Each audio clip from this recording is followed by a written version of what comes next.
Only 350,000 people borrow that money. Really? Yes. 350,000 people? Exactly, yes. Well, we're talking about companies and individuals. Just like any market, it's a capital market is a market where you buy and sell securities, but also we can buy government treasury bonds. An individual can walk exactly and go and buy yes. a treasury bond yes. or a treasury bill. Yes. What is the capital market? Give our audience a bit of highlight. The same token will apply for the capital market because you know time is everything, and then you want to move that capital immediately, so it makes it efficient, it makes it better. All in all, you know, we're digitalizing everything, and yes. that comes with its own yes. set of challenges. Yes. In the Ethiopian economy, I feel like the elephant in the room is inflation, yes. more than anything. Yes.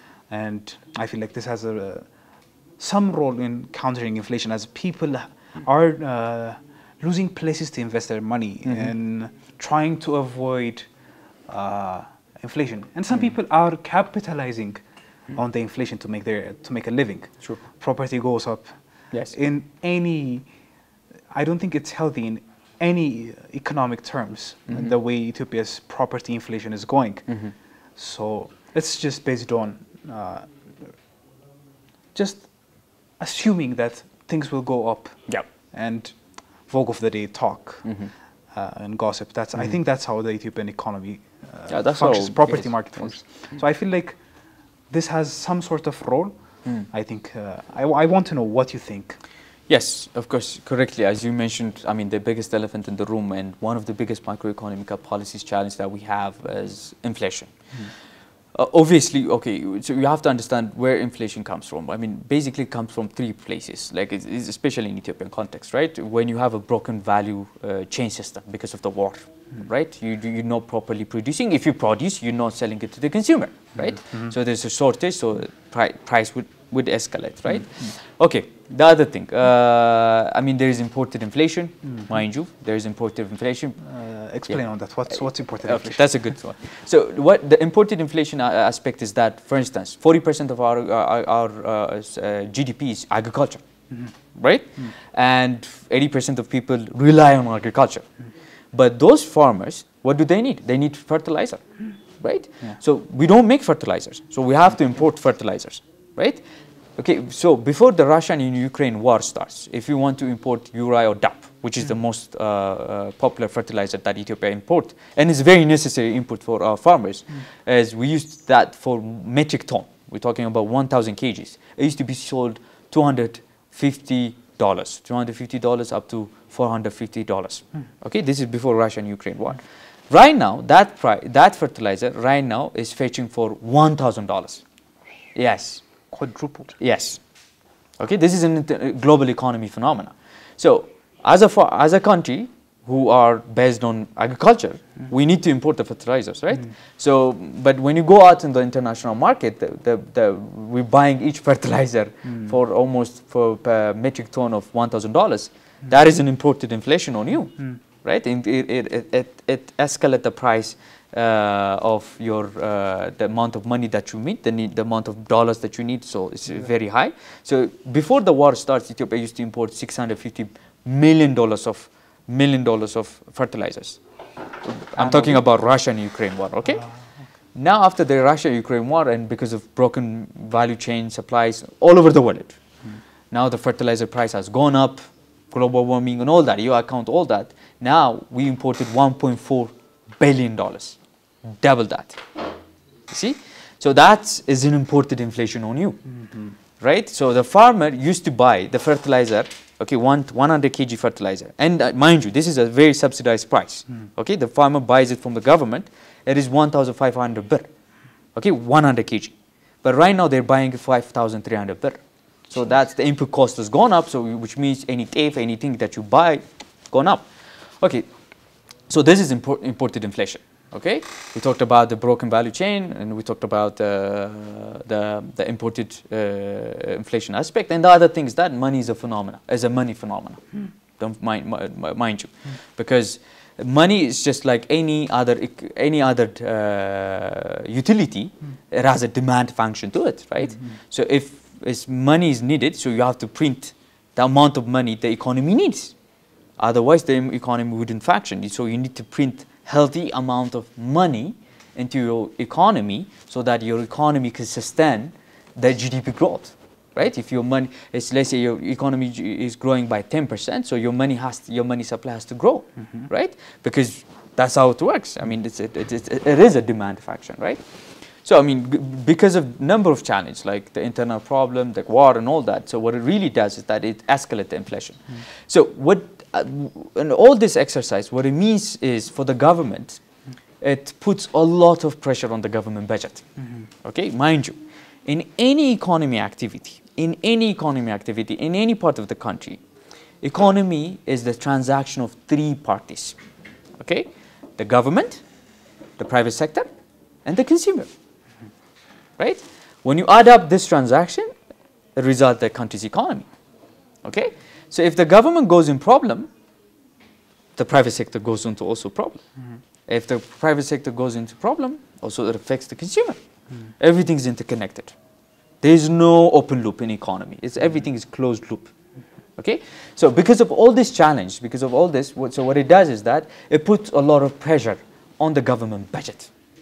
So the government is collecting few amount of tax as a revenue, but there's a lot of expenses that the government has to meet up.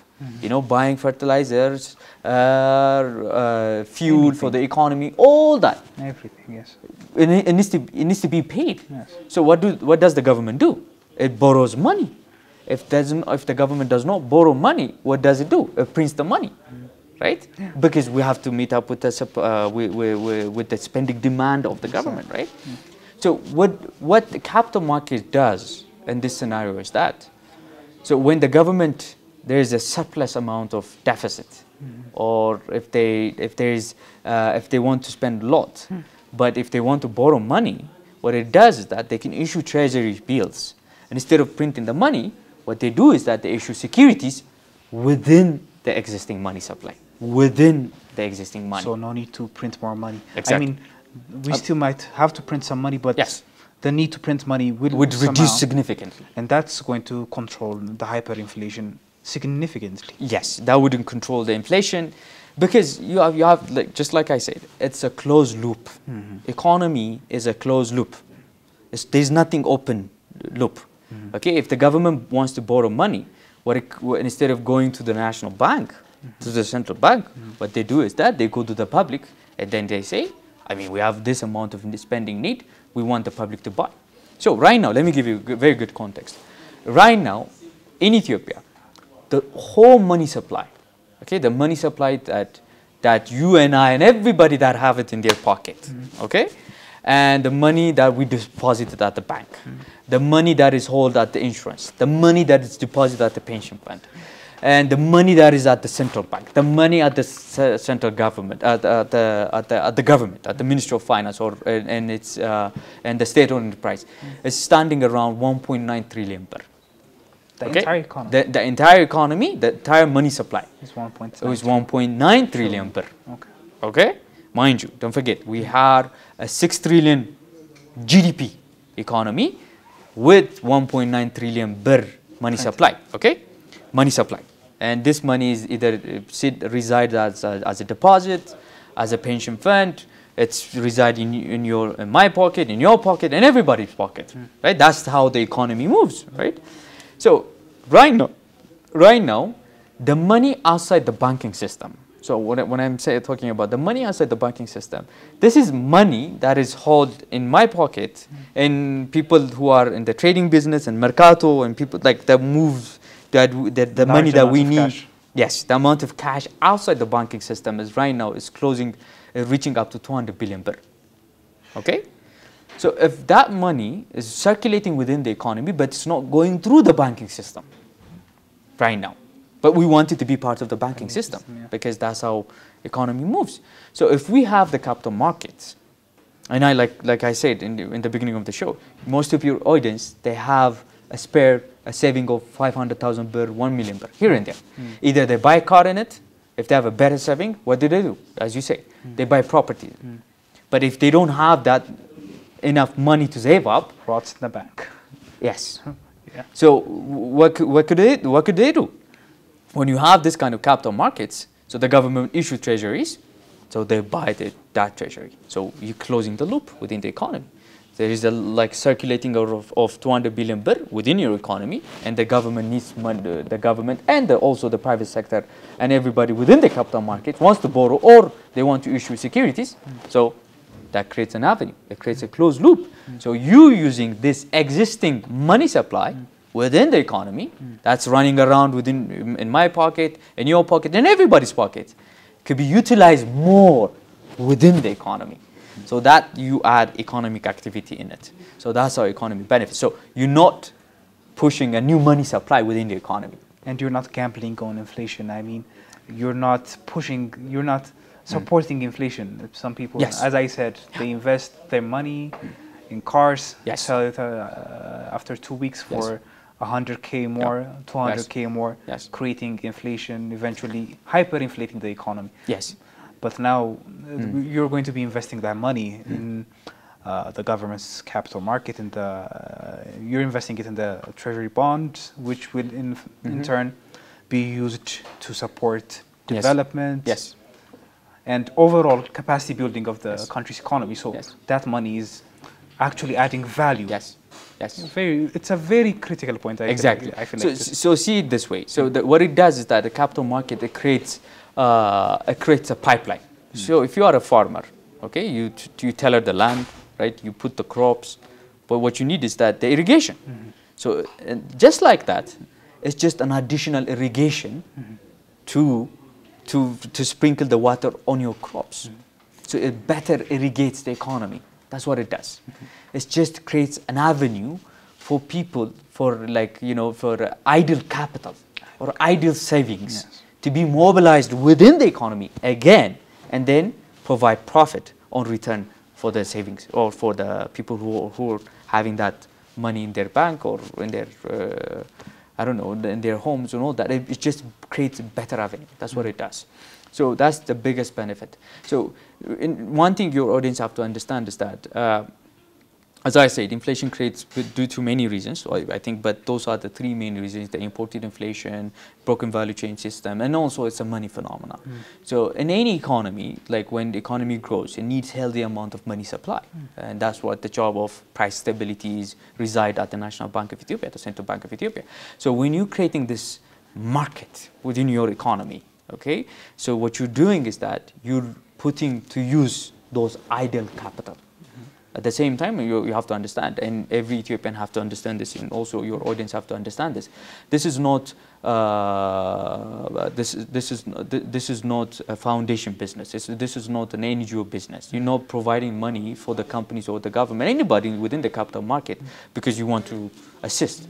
This is you're doing it because you want to get return, and those parties, they want your capital to mobilize it within the economy system. So it's a mutually exclusive financial beneficiary system.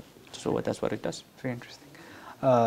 So I feel like we have gone a long way as a country in hopes of reopening our capital market. I would want you to clarify why you said reopening. Yes. Because we used to have a capital market. Really? We used to have a capital markets back in Emperor Haile Selassie time. Yes. Really? Yes. And most people tend to forget this. I mean, like I can give you a very classical example. I mean, most people would know Ras Hotel, right? Yes. It's one of the first hotels that has been built by selling shares. Really? Yes, it was back in the 1950s, right?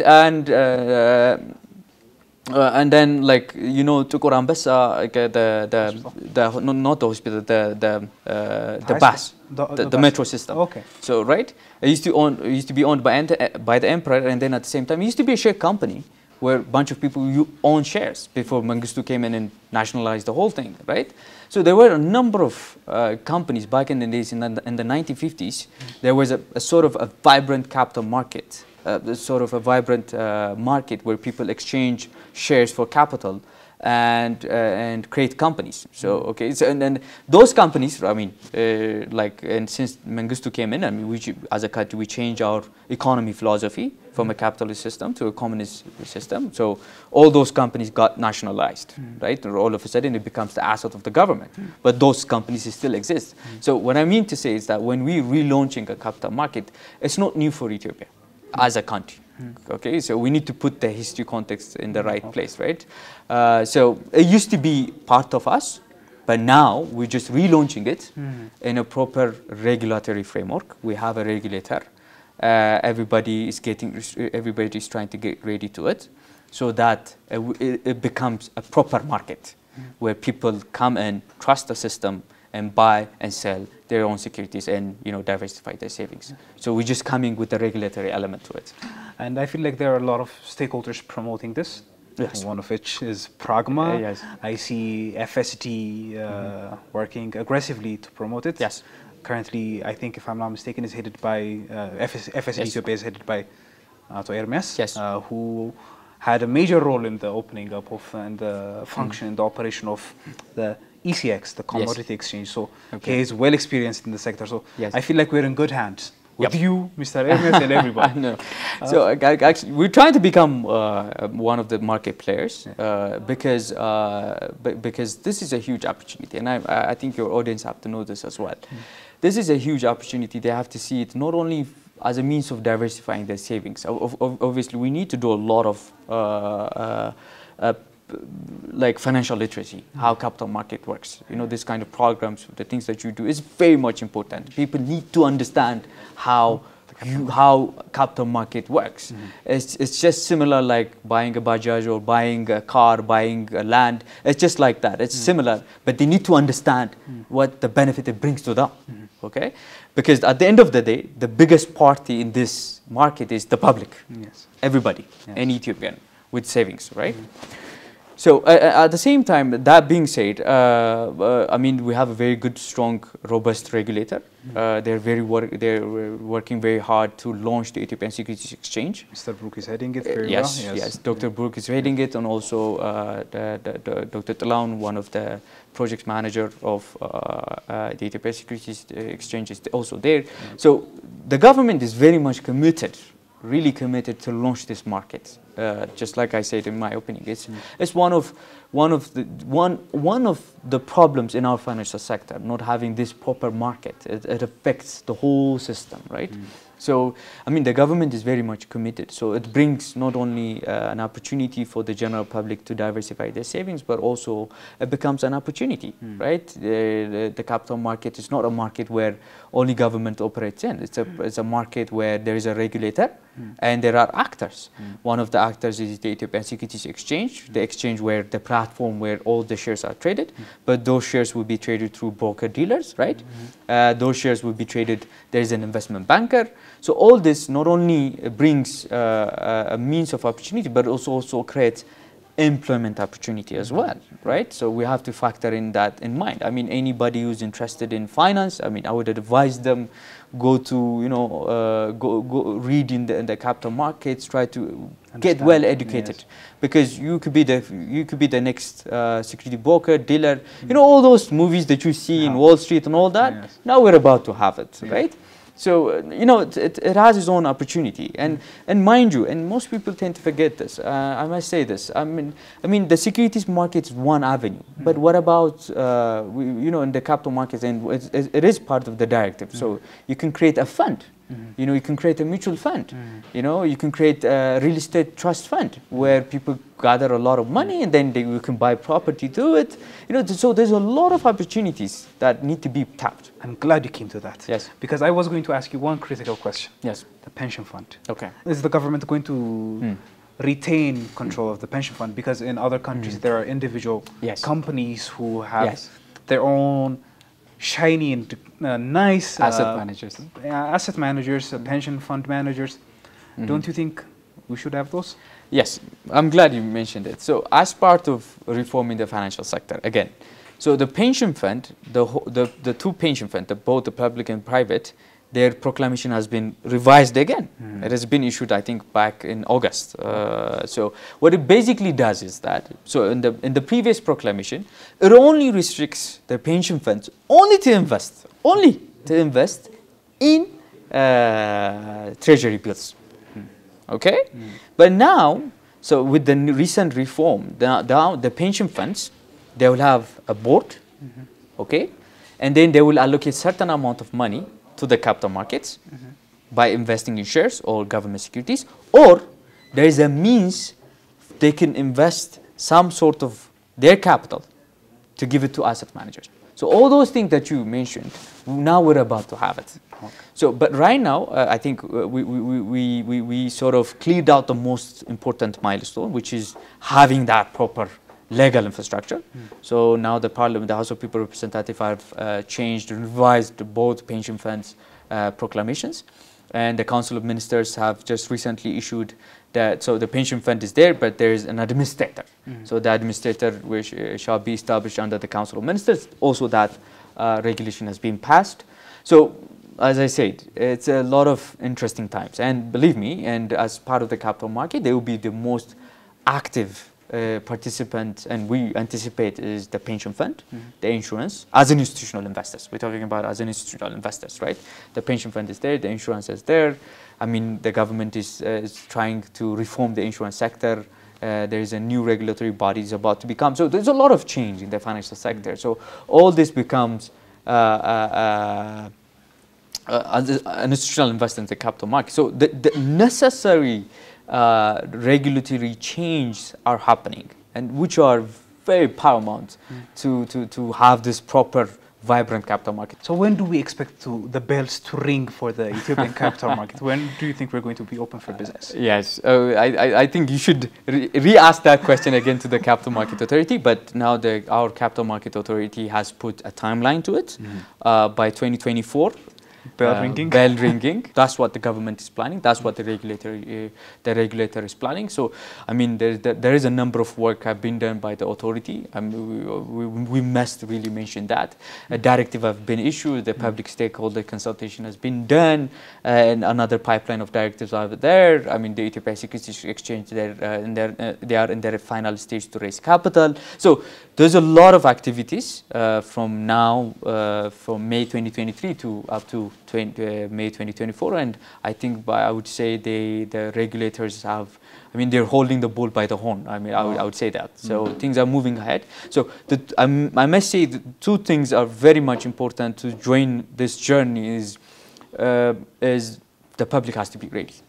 Okay, anybody who is or who wants to become this part of ecosystem, they need to do their fair share in terms of explaining how the capital market works.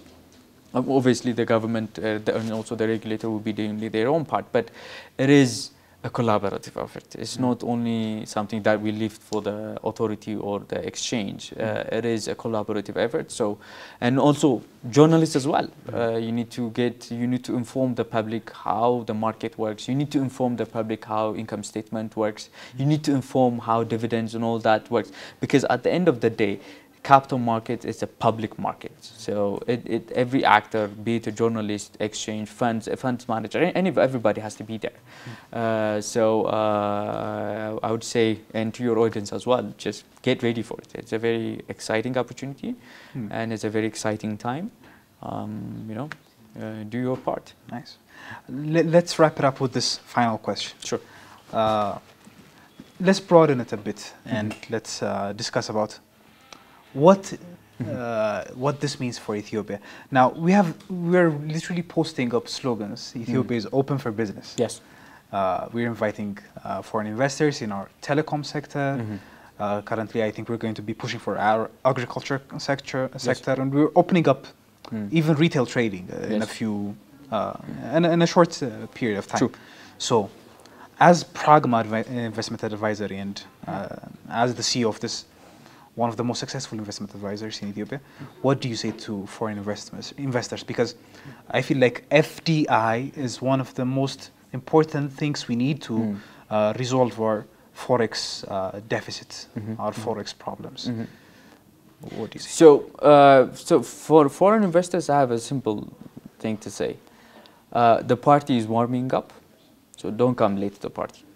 Nice. Right? I mean, Ethiopia is... Okay, let me tell you this. Okay, let me put it in context for you.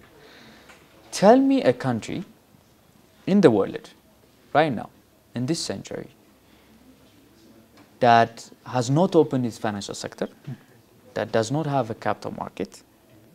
Tell me a country. Like, I dare you to come up with a country that has a massive population like us, a massive geography like us. Tell me a country. Can't get one. There's none, right? I mean, people would say like Venezuela or North Korea. Yeah. I mean, it's sad to be categorized under those countries, honestly speaking, personally speaking. Yeah. But we're sort of a last frontier. Yes, I mean, I feel like that happened because the government had to protect of local course, companies from the giants. Yes, and that's a correct measure. I mean, don't get me wrong, because our private sector is like how many years? 32? 32 years. 32 years. It's a very young private sector. So you just do not open it up easily, or you don't open it up rapidly, right? This is a delicate policy decision, right? But now we reached the point. Now we have 32 banks. Come on, it's not fair. So we need to invite a bit of competition, spice up the game, right? And at the end of the day, the banks are not working properly for the mass. So the way to best correct it is that just invite a competitor, a proper competitor, right? So when you do that, you catalyze in the market. So now we're at the right point. Okay, now we have a very massive economy. So okay, now we're talking about relaunching the capital markets. Okay, so we're doing the necessary decision as a country to become one of the biggest investment destination. And don't get me wrong, we are in sub-Saharan Africa one of the biggest FDI investment destination right now. So, but generally speaking, Ethiopia is just a sleeping giant. So the party is warming up. So anybody, I mean, I don't know about you, but I don't want to come late to the party, right? So so like you have to understand the context of the country. Of course, we have our own challenge, right? But those challenges have their own solutions, right? And you can become part of the solution. And now is the right time to invest in Ethiopia and to navigate the market so that you get ready for the curve that is about to come. And don't get me wrong, I mean, it's like, a very good friend says, like, when I invest in Ethiopia, it feels like you have already watched the movie. You know how the movie went in Nigeria, and Kenya, and Vietnam. You know how the movie is going to roll. You guys are ready. So you have to get ready. Mind you, and I want to say this, if you're coming to Ethiopia to flip assets as an investment, just don't come. Don't be bothered to come. Honestly, this is not part of the world that you do this sort of investment. But if you are a very long-term oriented, if your investment horizon is above 5 years, 10 years, and you're thinking of building a market, right? You're thinking of building an export destination from Ethiopia, and you want to reach out to the rest of the world, this is the country. Because you have a massive country, a massive population, okay? And there's a committed government in terms of working on the economic reform. So all these things, if not now immediately, but at one point eventually, in the short term, it will be in your favor. So that's why I said the party is warming up. So you don't want to come late. Nice. So I'm sure we're going to have another conversation regarding how the capital market panned out in downtown Addis Ababa, walking down the streets of Mexico, around the banks and the insurance buildings. But it was a pleasure having you. Pleasure is all mine too. Thank you so much.